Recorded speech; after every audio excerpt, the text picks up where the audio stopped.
At this great capacious bowl of a stadium, the home of the legendary Giants and Jets, and the setting where 36 days from now someone will get their hands on the World Cup. 5 games down, this is the first of 99 still to play. As you see, the excitement, the enthusiasm for this game is evident. An estimated 500,000 Brazilians live in or around the New York, New Jersey area. And there is a smaller but still substantial Moroccan population too. And here are the players they have come to see. Superstars from Brazil and the Moroccans who made themselves so famous in Qatar 2022.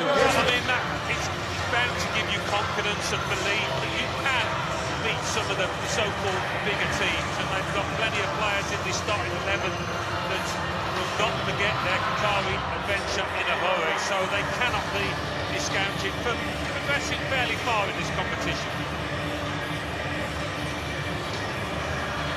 As mentioned, so many of these folk, particularly in the yellow shirts, have travelled not so far, but of course many have travelled from one American continent to another, indeed west across the Atlantic from North Africa. I have seen pictures of Times Square last night, which was quite a sight, packed full of rivalrous supporters revelling in each other's company. It was beautiful.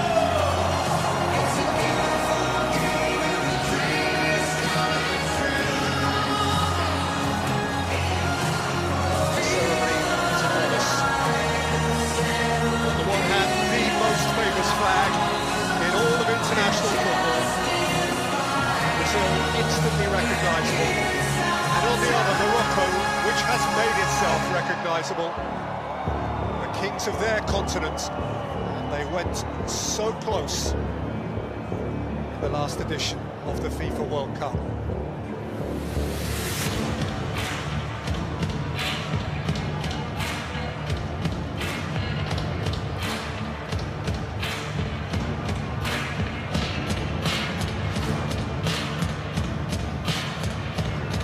Inside the New York, New Jersey stadium, the capacity of which is 82,500, and every seat is expected to be occupied tonight.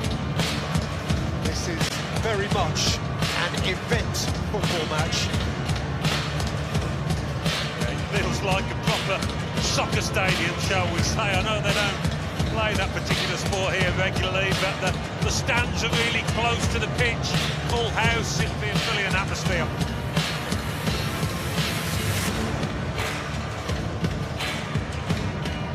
There is the bulk of the Moroccan support behind one goal, a substantial patch of red inside a sea of yellow. Who would love to have seen Neymar take part? He's not here to be a spectator, but at least for the first game or two, that is his fate.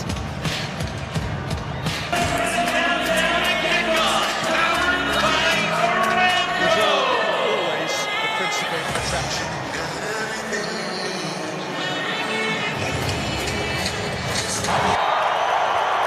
Truly gorgeous evening, blue sky, delicious sunshine.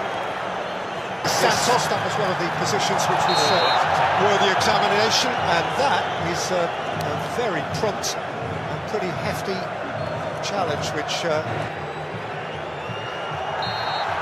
Ibanez at right back for Brazil is principally a centre-half, having to fill in. That was his challenge. Yeah, both full-backs of Brazil now committed fouls, and a key area, I think, both flanks out there. Think of Rafinha attacking Mazraoui. And he's sent it back to the shot, which is hoisted away by Gabriel.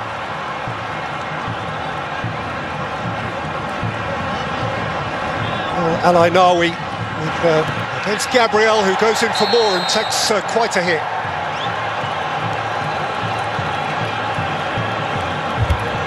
Yeah, it's a ball that both were entitled to go for. What a finish!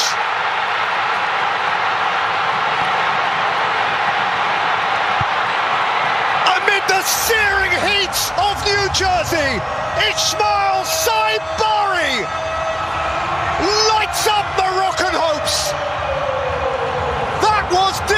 deliciously cool. But they've looked vulnerable, Brazil, every time Morocco have come at them. But this ball by Brahim Diaz was right through the heart of that Brazilian back four for this lad to run onto, and boy did he take it confidently. How much time has he got? Enough to look up. Perfectly weighted. I wondered whether Saibari was going to...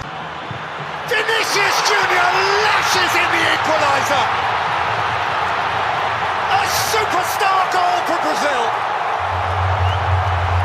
The point of brilliant Brazilian difference.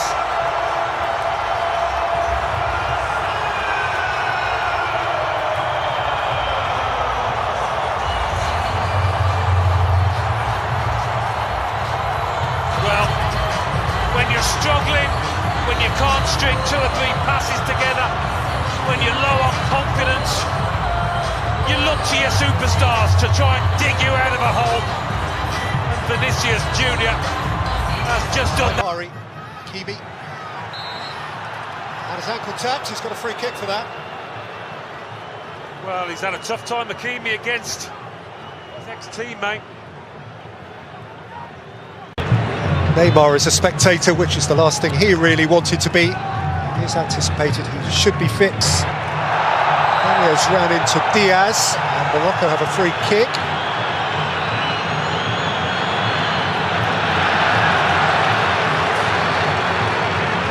The cartel. Santos! Bono got across to deny Paquetá what would have been a showpiece goal. It was well directed, not quite the power he would have wanted. It's not been the easiest of halves, Paquetá, at times. Morocco began it like lightning, and they established a lead which they were worthy of through Ismail Saibari, a delicious lob from outside the penalty area. What a beautiful evening here for the start of a second half which promises so much, and ahead of which Vinicius Junior, having scored a beauty of a goal to draw them level. Brazil have made a couple of changes. Alan Smith, one at right full back and one in midfield. And the players they've withdrawn, Roger Ibanez and Casemiro, I think it's no coincidence to observe, were both on a yellow card. Yeah, and I thought Roger Ibanez did struggle in general. Rafinha once more, beyond Marquinhos at the near post. By Vinicius Junior.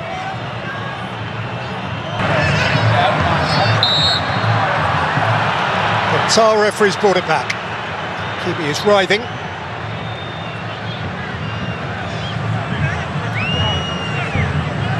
Guimaraes walking away from the scene of the alleged crime.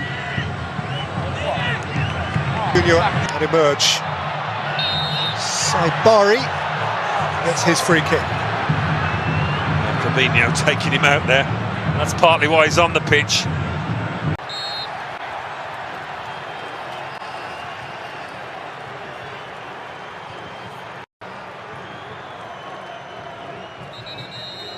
He saw the moment get away. And, if he looks over his shoulder, he will see that there is...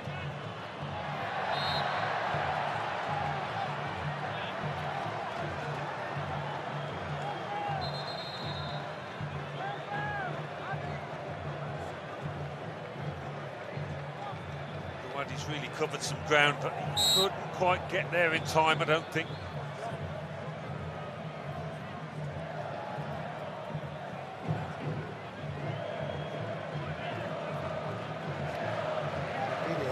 He's obliged to take his leave here because he's losing blood. And here finally come those Moroccan changes which have been in the offing for quite a while. Jemstein Talbi is on to be introduced. Riquet driven across in front of Rafinha, who just could not get a toe on it.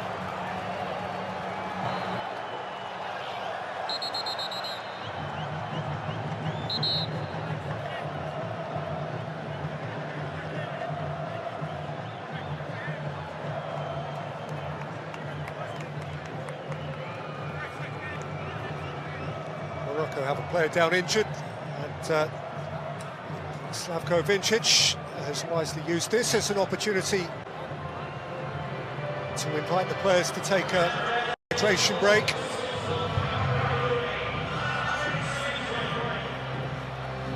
And Alan, as you identified very early in the piece, it's been a very different game of football since half-time, much more tactically tight and wary.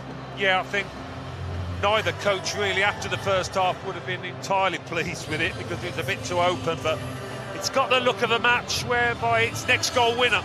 I might be wrong, but Brazil, with the substitutions they've made, look the more likely. Saibari!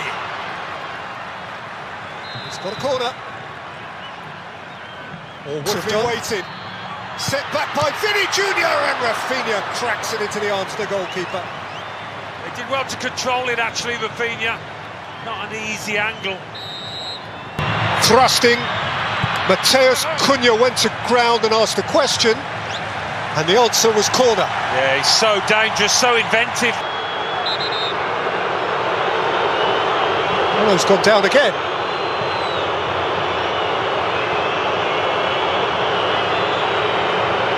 Here is that heart-in-mouth moment.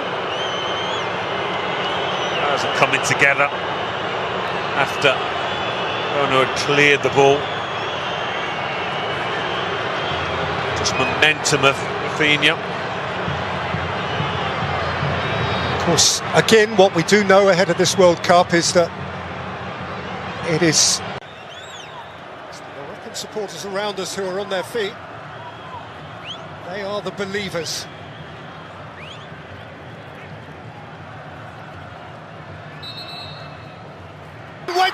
Went down again at the feet of Amai Mooney.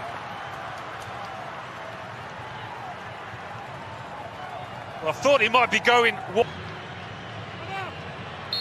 Houadi. And the end.